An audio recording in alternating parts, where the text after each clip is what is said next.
समाजाच्या बाहेर निघून एवढ्या मोठ्या उत्कृष्ट पातळीवर पोहोचले होते, हा कॅनव्हास त्यांच्या चारित्र्याचा, त्यांच्या जगण्याचा कॅनव्हास जोपर्यंत या देशातल्या प्रत्येक माणसाला अनुभवता येणार नाही, समजून घेता येणार नाही, तोपर्यंत त्याला या सगळ्या जातीकोशाच्या बाहेर निघणे शक्य नाही.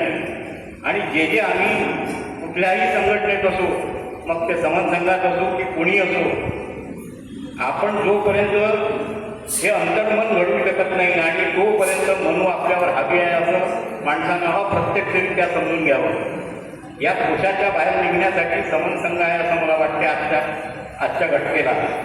आणि या सगळ्या ह्याच्यातून सांस्कृतिकदृष्ट्या समन संघ हे काम करेल असा मला विश्वास वाटतो. आणि म्हणून या समन संघासोबत मी जुळलेलो आहे. समन संघाचा जो आदेश असेल त्या पद्धतीनं पुढे जात राहू.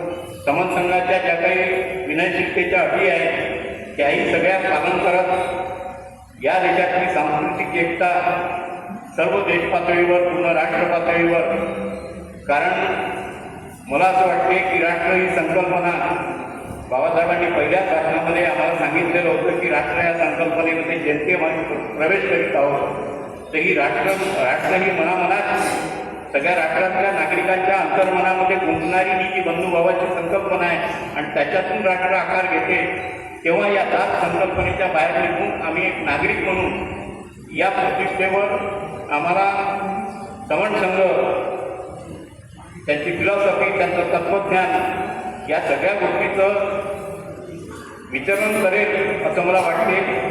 आणि या अनुभवातूनच आपण पुढेही अनुभव घेत राहू आणि समन संघाच्या कार्यामध्ये सोबत राहू. एवढं इथं बोलतो आणि थांबतो. धन्यवाद.